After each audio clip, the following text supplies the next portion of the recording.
Bonsoir à tous. Au sommaire de ce journal, l'image de l'Amazone est devenue virale sur la toile.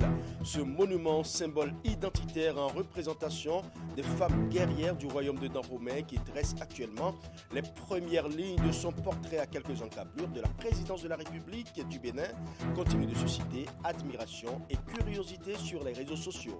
Dans ce journal, nous allons nous intéresser à ce géant monument qui suscite l'attraction sur la toile à travers sa portée historique. Une bonne nouvelle dans ce journal, après plus de 2 ans de fermeture, la République du Togo ouvre à nouveau ses portes, ses frontières avec ses voisins, y compris le Bénin. C'est un ouf de soulagement pour les voyageurs et les peuples riverains des deux côtés de la frontière. Une équipe de reportage s'est rendue ce jeudi à Ilakondi, l'une des frontières avec le Togo, pour voir l'ambiance qui prévaut actuellement et recueillir les impressions des voyageurs qui ont pendant longtemps souffert de cette fermeture à cause de la Covid-19. Nous parlerons également agriculture dans ce journal avec la tournée de sensibilisation des acteurs de la filière production du manioc qui a démarré le 11 mai dernier dans la commune de Kétou. C'est la ville de Parakou qui a reçu ce jeudi les initiateurs de cette campagne d'information. Objectif, attirer l'attention des producteurs sur le danger lié aux maladies du manioc et faire découvrir l'application mise sur pied pour limiter les dégâts. Voilà pour le titre. Mesdames et messieurs, à nouveau bonsoir. Vous l'avez certainement déjà vu sur les réseaux sociaux, l'image d'une statue qui fait le tour de la toile depuis plusieurs jours et qui déclenche des commentaires empreints de passion et d'admiration. Le monument dénommé Amazone est un symbole identitaire en représentation des femmes guerrières du royaume de Dahomey dans l'histoire du Bénin. L'édifice suscite l'attraction sur la toile. Nous allons nous intéresser dans ce reportage à sa portée historique. Une statue dont la stature interpelle à première vue, 30 mètres de haut. C'est une géante guerrière en élan combatif qui trône des airs au sol sur un site entouré de palais, la marina et les congrès. Positionnement géographique qui ne saurait être anodin. L'Amazone, puisque c'est son nom, change la vue panoramique du Cotonou d'antan. Allure gigantesque, posture imposante, l'Amazone est un des monuments les plus hauts d'Afrique. Elle ne passe pas inaperçue quand les rayons du soleil du midi scintillent le bronze dont elle est toute revêtue. Un objet de curiosité, et pas des moindres, pour plusieurs Cotonois, bien qu'étant jeunes. Ça m'inspire. Les anciens temps de 1900, c'est quand quelques là. Vous voyez un peu quoi, les gens essaient de rouler des potents dans la communauté de l'image là. Avec son épée là, et son bâton là, vous voyez. En plus, c'est très bel à voir quoi. C'est un peu joli. J'ai dit à mon ami de faire demi-tour, on est venu voir là quoi. C'est beau. C'est joli même. Pour la voir quoi, mais on se demande c'est la statue de qui là-bas, ça on ne sait pas. Je vais d'accord pour ça. Je suis venu seulement voir ça. Oui, c'est très bien, c'est très bien. Dans une visée touristique et historique, l'Amazone raconte par elle-même le Dahomey, gardé et défendu par un bataillon féminin face aux envahisseurs. La femme avait assuré la garde rapprochée de Tassigrambi. Et elles ont montré une certaine force, montré qu'on peut compter sur elles. L'armée n'a pas évolué de la même façon quand Agadja et les rois Tegbetsu et autres sont venus. L'armée n'a pas disparu, mais elle n'a pas connu le même relief qu'elle avait connu sous Tassigrambi. Mais elle n'a pas disparu. Mais c'est à partir de l'époque, l'avènement de Gezo, qu'on va encore parler d'une armée régulière d'Amazone, des Amazones, d'une armée régulière de femmes. Dada Glele aussi en a utilisé, a amélioré, a fait de cette armée une armée d'élite, une armée bien structurée. Béanzin, le roi Béanzin aussi l'a utilisé. Et je rappelle ici cette attaque de Zobo. Cette attaque de Zobo où c'est l'armée des femmes ont montré leur détermination à en découdre avec l'armée française. L'armée des femmes à Zobo. Les signes sont encore là. Le legba de de Dada Gezo est là, devant l'église protestante, à côté de l'église catholique. Le monument parle aussi aux générations actuelles à plus d'un titre. La jeunesse doit s'en inspirer. Le fait de fabriquer, ou du moins d'avoir une statue qui les honore, je crois que c'est un pan de notre histoire que nous retrouvons et avec lequel nous nous réconcilions. Donc l'histoire des Amazones, c'est l'histoire de la bravoure, c'est l'histoire du courage, c'est l'histoire de l'intrépidité. Et je crois que nous devons nous inspirer de l'histoire de ces femmes guerrières-là et pourquoi pas reporter cette bravoure-là sur nos réalités aujourd'hui et puis conquérir des espaces, progresser, réussir, nous battre pour réussir, même s'il y a des échecs, quoi. La statue est à peine dévoilée. Le boulevard qui lui est dédié est encore en chantier. Pourtant, l'Amazone rappelle déjà à plus d'un fierté nationale et histoire glorieuse, non pas d'un peuple, mais de toute une nation. Merci à vous, William Clicquant, pour ces précisions. Un autre volet de l'actualité nationale qui a aussi suscité beaucoup de commentaires sur les réseaux sociaux ces derniers jours. La tournée gouvernementale de sensibilisation des populations sur la cherté de la vie et les mesures atténuantes prises par le gouvernement. Moins de 48 heures après la fin de cette tournée dans le littoral, la mairie de Cotonou prend la relève en organisant des séances de restitution pour les populations des différents quartiers de ville. L'exercice est de les informer et de recueillir leurs avis sur la situation économique actuelle. Le lancement de ces assises de restitution a eu lieu ce vendredi au siège du 7e arrondissement de Cotonou. Nous allons suivre. C'est ici au 7e arrondissement de Cotonou que démarre la séance de restitution des autorités communales sur la cherté de la vie. Après la tournée gouvernementale qui a pris en compte les différents arrondissements, la municipalité a repris le flambeau pour faire passer le message en faveur des 165 quartiers de la ville de Cotonou. Nous sommes heureux de constater que les gens sont sortis. Ça veut dire que les gens ont soif de l'information. Vous voyez, ils sont là depuis partout où la délégation passe cet après-midi. Nous constatons que la mobilisation elle est totale. Puisque la mobilisation est totale, nous devons leur apporter l'information et nous devons aussi faire en sorte que ceux qui diront ici puissent remonter au niveau le plus élevé. En tant que chef d'arrondissement, ensemble avec les chefs quartiers, nous allons descendre encore plus dans les ménages pour passer l'information. Pour cet exercice, le mode opératoire n'a pas changé. Explication par les autorités des différentes causes et mesures d'atténuation prises par le gouvernement. Ensuite, la parole est donnée aux populations pour leur avis et suggestions. Nous travaillons à ce que d'aucuns n'aient pas l'occasion d'intoxiquer les populations. Nous savons que la vie chère est une réalité dans notre pays et partout ailleurs. Ce n'est pas propre au Bénin. Le Bénin, le gouvernement béninois, avec à sa tête le chef de l'État, le président Patrice Talon, s'emploie à faire en sorte que le choc soit vraiment atténué, c'est-à-dire faire en sorte que les populations supportent un peu plus facilement. L'opération de sensibilisation des habitants des différents quartiers de Cotonou, lancée par la municipalité, s'étend sur 5 jours. Selon les autorités, les informations recueillies seront transmises à l'exécutif. La relecture du Code de l'enfant en République du Bénin est au cœur d'un atelier organisé à l'intention de l'équipe juridique du projet Souhaite Bénin. C'est une initiative du ministère des Affaires sociales et de la microfinance. Objectif, recenser les dispositions qui comportent des ambiguïtés ou des discriminations au sein du Code de l'enfant. Nous allons suivre.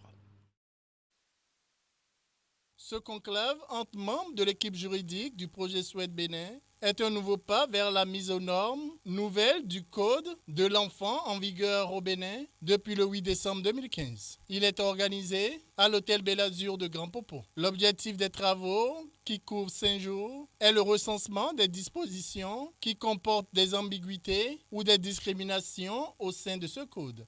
À l'application, le Code de l'enfant pose beaucoup de problèmes aux praticiens du droit comme les avocats, les magistrats et même aux autres acteurs de protection de l'enfant.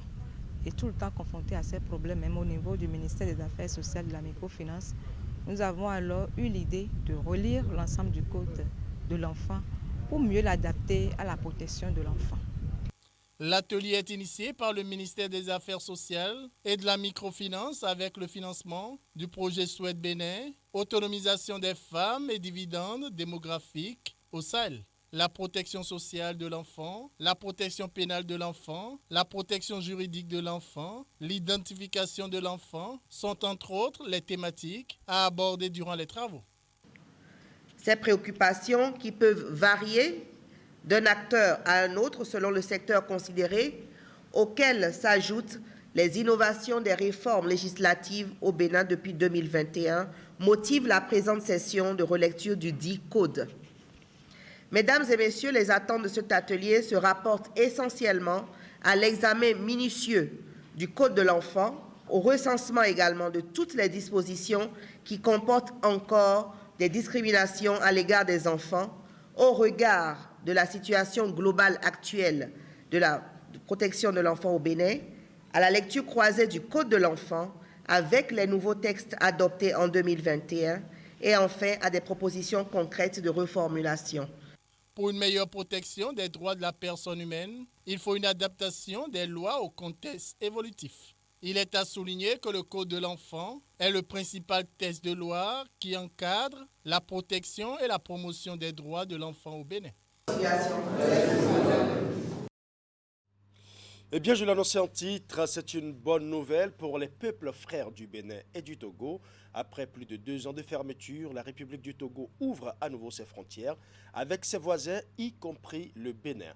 Une de nos équipes de reportage s'est rendue ce jeudi à Ilakondji, l'une des frontières avec le Togo, pour voir l'ambiance qui prévaut actuellement et recueillir par la même occasion les impressions des voyageurs qui ont pendant longtemps souffert de cette fermeture à cause de la Covid-19. Un reportage. Ilakondji, 48 heures après la réouverture officielle par le Togo de ses frontières terrestres avec le Bénin et ses autres voisins. Le trafic a repris de plus belle et les usagers se frottent les mains. Le Togo a ouvert les frontières, c'est avant-hier. Vraiment, moi personnellement, ça me plaît.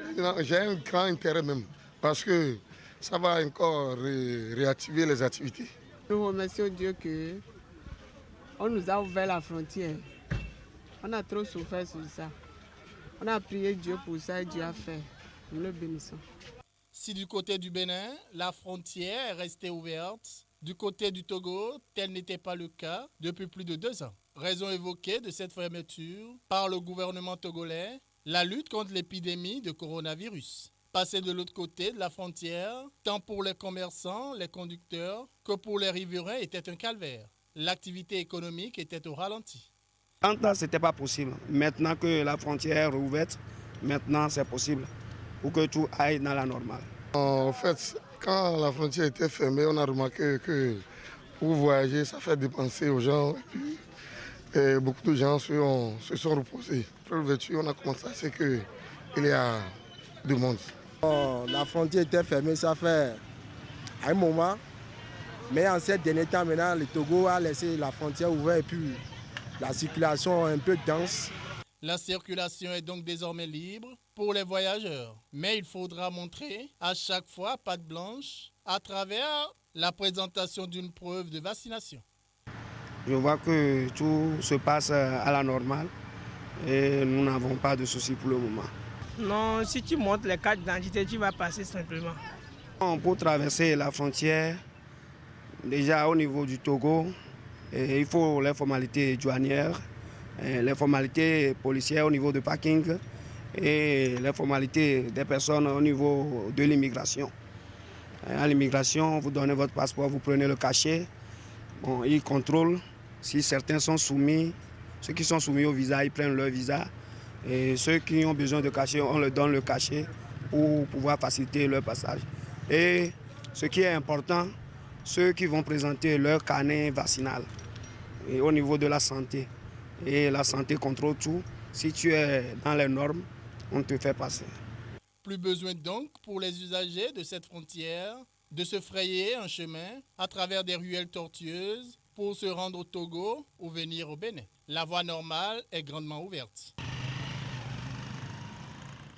Nous allons à présent faire la découverte d'un marché assez particulier dans la commune d'Abomey-Calavi, installé à quelques encablures du carrefour Arconville au bord de la route nationale Interétat 1. Ce marché s'anime exclusivement au coucher du soleil et permet aux riverains et aux passants de faire des provisions pour le dîner. Parti de rien du tout, ce marché est désormais ancré dans les habitudes et les usagers sont unanimes à propos de son utilité. Mais actuellement, la rumeur d'un éventuel changement du site se fait de plus en plus persistante, ce qui n'est pas du goût des usagers. Allons à la découverte de ce marché atypique avec Nagui Balabé. On est à Gbodjo, au bord de la route interétat numéro 2, à quelques encablures du carrefour Arconville. Se tient ce marché. Il ouvre au coucher du soleil et s'anime seulement quelques heures, le temps pour les riverains et les passants de s'approvisionner pour le dîner. C'est au bord de la voie, ça avantage tout le monde. Les passants même, une fois en passant, on de l'an, ils achètent aussi. Ils entrent dans le marché et bon, même s'ils n'ont pas prévu d'acheter, ça les motive et ils entrent. Puisque c'est au bord de la voie, ça aide aussi les passants. Parce que les produits sont frais et à la portée de tous. C'est pas trop cher non plus. Et bon, c'est pas loin de chez moi. Donc j'y viens souvent pour faire des achats, surtout le soir pour le dîner.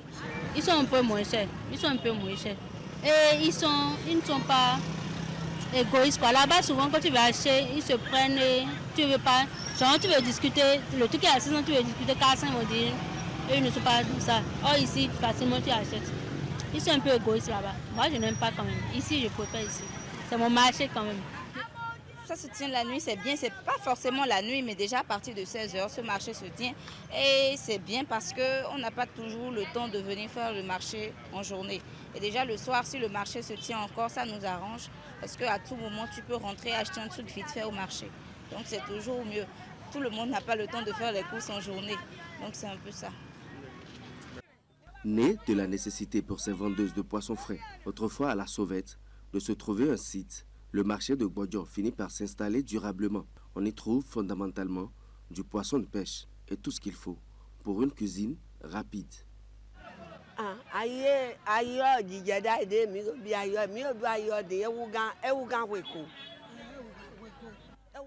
Il y a plus de 20 ans que ce marché existe et s'anime. On y retrouve tout ce qui se vend dans un marché, notamment les produits halieutiques, des poissons fumés, crevettes et autres. Moi-même, je vends les gros poissons de mer.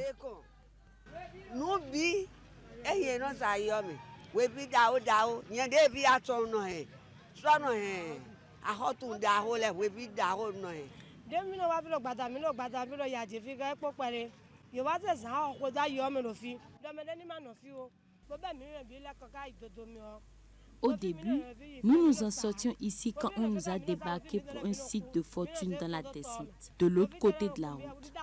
Mais là-bas, nous n'arrivons pas à vendre les poissons. Les condiments pourris au point d'en arriver à un accident d'une cliente. 25 ans que nous traînons ceci. Que le gouvernement nous trouve une solution puisque nous sommes au soleil.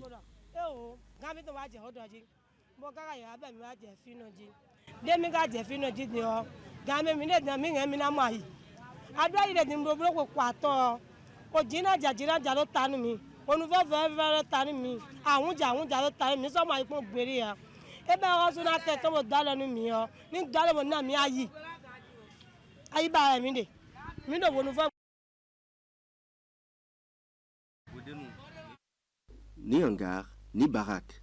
Ici, les usagers voguent à l'air libre, à la merci des intempéries et la peur au ventre. L'idée d'un éventuel déplacement du marché loin de son site habituel inquiète plus d'un. Bon, comme j'avais dit tantôt, ça ne nous avantage pas, puisque si ça va jusqu'à Zoka, vous voyez la distance. Si tu vas quitter ta maison pour aller encore de l'autre côté de la voie, c'est un peu loin, c'est éloigné, quoi. La majorité sont dans le quartier. Donc les amener là-bas, ça c'est un peu trop compliqué pour eux.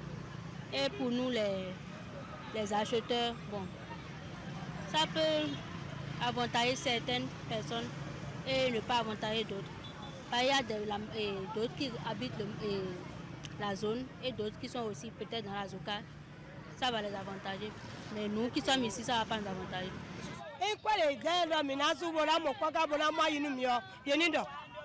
S'ils veulent que nous payons des droits d'étalage pour avoir des hangars dignes dans le marché, qu'ils nous en informent. Nous ne voulons aller au marché de Soka parce que c'est un marché plein d'escrocs. Ils sont même sur les voies. C'est la raison de notre refus. Nous préférons aller dans d'autres marchés ou encore abandonner la vente de poissons pour un autre commerce pour cette raison.